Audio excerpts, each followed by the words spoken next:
Salvete discipuli.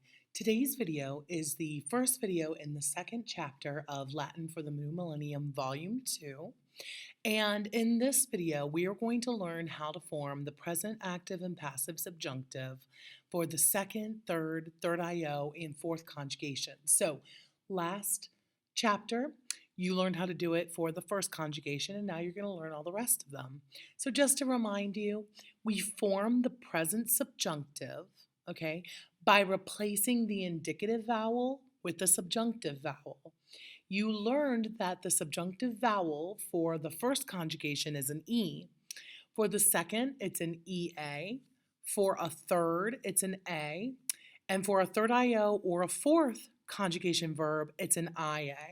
And then on to those subjunctive vowels, you're going to add the personal endings, MST, mustis, nt for the active, ris, ter, mer, mini, inter for the passive, and that's how you form the present subjunctive, okay? There's a little mnemonic device to help you remember which vowel each conjugation takes. It's the sentence, we fear a liar, or we fear a giant. The first conjugation is the E in we. Second is the EA in fear. Third is the A. And 3rd-io, 4th is the IA in giant, okay? So the subjunctive vowel is E, EA, A, IA. Okay, so I just have some examples for you, some paradigms of the present active subjunctive and the present passive subjunctive. Moneō, so the second conjugation verb, right? Monēre with that E, monēre, means its second conjugation, and it means that our subjunctive vowels are EA. Okay, so moneō, moneās, moneāt, moneāmus, moneātus, moneāt, and you'll notice that the way that you translate the subjunctive verb stays the same. It doesn't matter what conjugation is. Subjunctive translates let me, let him, let us, let them, whatever, or you should, or may I, or may you, or so on and so forth. Okay. In the passive monēre, sorry, that came out odd. Moneāre, moneāris, moneātor, moneāmor, moneāmini, moneāntor. Okay. Ago, agere, agi, actum. Obviously, with this ere nomacron here. This is third conjugation, so the subjunctive vowel is an A. Agam, agas, agat, agamus, agatus, agant. In the passive, agar, agaris, agator, agamor, agamini, agantor. Capiō, capere, so the ere with nomacron here being 3rd-io here. 3rd-io takes an IA for its subjunctive vowel, so capiām, capiās, capiāt, capiamus, capiatus, capiant, or in the passive, capiar, capiaris, capiator, capiamor, capiamini, capiantor. Let me point out one quick thing.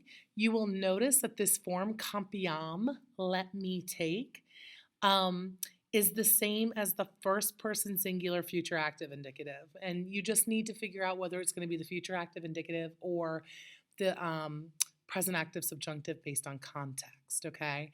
The rest of these aren't the same, right? Because these turned into E's in the future active indicative. But for the first person singular, present active and present passive subjunctive are the same as the future indicative for a 3rd-io, okay? Again, I know it kind of sucks, but what are you going to do? This is actually true, by the way, of agam and agar. Those are the same as the future of the future indicative for third conjugation. I also want to point out that just like you shouldn't confuse the E of a first conjugation present subjunctive with the E of a second conjugation present indicative or a third conjugation future indicative, don't confuse this A for a first conjugation present indicative, okay?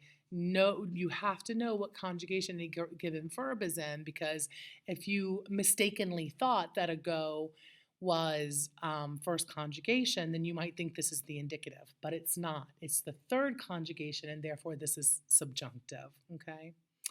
Our last paradigm verb audiō, audīre, so it's fourth conjugation, which means it forms its present subjunctive with an IA. So audiām, audiās, audiāt, audiamus, audiatus, audiant. In the present active subjunctive. In the present passive subjunctive, audīār, audīāris, audiator, audiāmoner, audiāmor, audiāmoni, audiantor. Okay, so take good notes. Make sure you write out these charts so you have them in your notes so you can consult them when you need to. I hope you have a lovely evening, and I will see you in class. Walete.